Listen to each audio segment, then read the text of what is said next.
જય સ્વામિનારાયણ. જીવનના કોઈ પણ ક્ષેત્રમાં સફળ થવું હોય તો નિત્ય પુસ્તકો વાંચવા જોઈએ.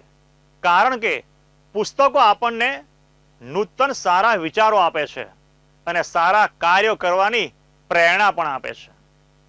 નિત્ય પુસ્તકોના વાંચનથી માનસિક તણાવ દૂર થાય છે, આપણી યાદશક્તિ વધે છે, હતાશામાંથી આપણે બહાર આવી શકીએ છીએ અને પોઝિટિવ વિચારધારા થવાના કારણે આપણામાં સાહસનો ગુણ ખીલી ઉઠે છે. Mukesh Ambani, Elon Musk, Warren buffet, Abraham Lincoln, Gandhiji આદિ મહાપુરુષો પણ નિત્ય પુસ્તકો વાંચતા હતા, જેના કારણે તે આજે સફળ થયા છે.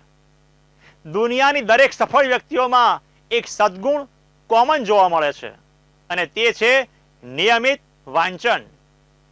જેમ આપણા શરીરના સ્વાસ્થ્ય માટે કસરત જરૂરી છે, તેમ આપણા મગજની કસરત માટે પુસ્તક વાંચન એ શ્રેષ્ઠ ઉપાય છે.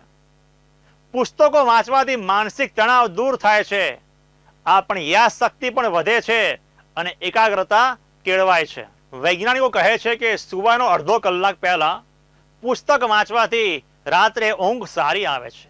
આવા અનેક ફાયદાઓના લીધે જ દુનિયાના 93% સફળ લોકો પુસ્તક વાંચીને વધુને વધુ નોલેજ મેળવતા હોય છે, જેથી કરીને કોઈ પણ મુશ્કેલી આવે તો તેનો સામનો કરવાની કુશળતા કેળવાય છે. અબ્રાહમ લિંકન નાનપણથી રસ લઈને પુસ્તકો વાંચતા હતા, તેથી જ એક દિવસ તેઓ સર્વોચ્ચ સિદ્ધિને પામી શક્યા હતા. તેમ આપણે પણ આપણા આર્થિક, સામાજિક તથા ધાર્મિક વિકાસને માટે નિયમિત પુસ્તક વાંચવા જોઈએ. ગાંધીજીએ સ્વયં કહ્યું છે કે હું જ્યારે મુશ્કેલીમાં આવું, કોઈ માર્ગ ન સૂઝે ત્યારે ગીતા વાંચું છું, જેથી મને માર્ગ મળી જાય છે. આજે મોટા ભાગના માણસો જેટલો સમય ફેસબુક ઉપર આપે છે, મોબાઈલની પાછળ વાપરે છે, તેટલો સમય ધાર્મિક ગ્રંથો વાંચવા પાછળ કાઢે તો માણસોના ઘણા બધા પ્રશ્નો હલ થઈ જાય.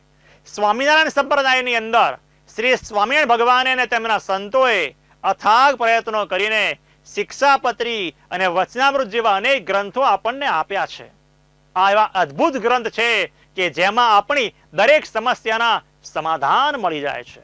તેથી માનસિક શાંતિ માટે, આધ્યાત્મિક વિકાસને માટે આપણે દરરોજ ધાર્મિક પુસ્તકો અવશ્ય વાંચવા જોઈએ. આપણા ગુરુવર્ય જીવન પ્રાણ સ્વામી બાપાનો સદાયને માટે એક આગ્રહ હતો કે જીવન પ્રાણ બાપાશ્રીની વાતો અવશ્ય વાંચવી, વાંચવી અને વાંચવી જ. આપણે જો શ્રી સ્વામિનારાયણ ભગવાનને જેવા છે તેવા સર્વોપરી સમજવા હોય તો અવશ્ય બાપાશ્રીની વાતો વાંચવી જોઈએ.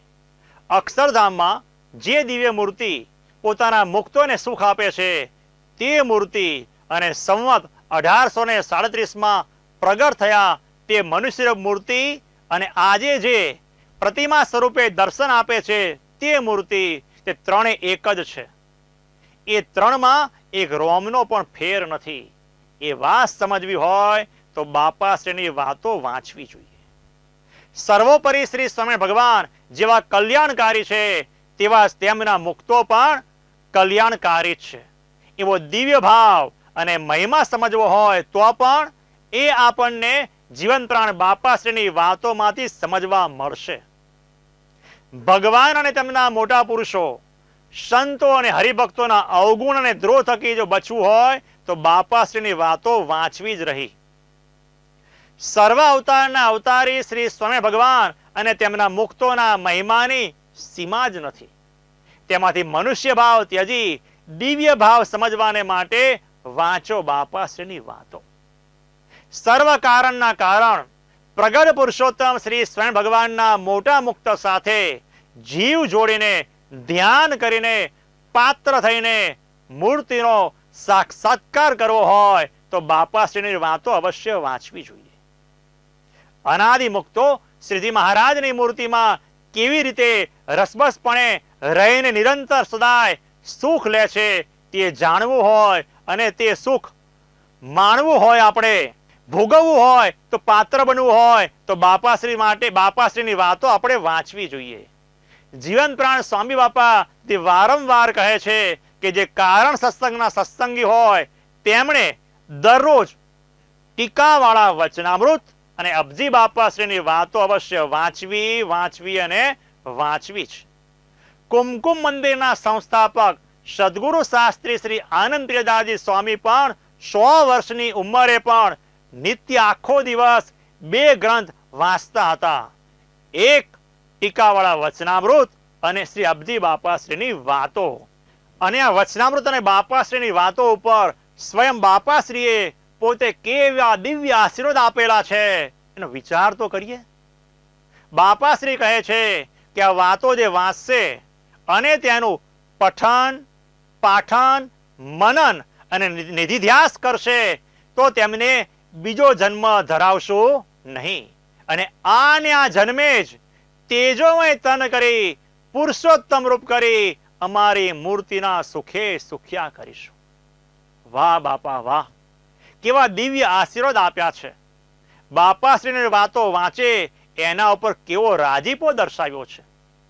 આપણે આવી બાપાશ્રી વાતો વાંચીએ અને સાંભળીએ એટલા માટે તો સદગુરુ સ્વામીએ આપણને રેકોર્ડિંગ કરીને પણ આપ્યું છે. સ્વામિનારાયણ મંદિર કુમકુમ ની YouTube ચેનલ ઉપર નિત્ય એક વાત અપલોડ કરવામાં પણ આવે છે, તો આપણે તેનો અવશ્ય લાભ લેવો જ રહ્યો.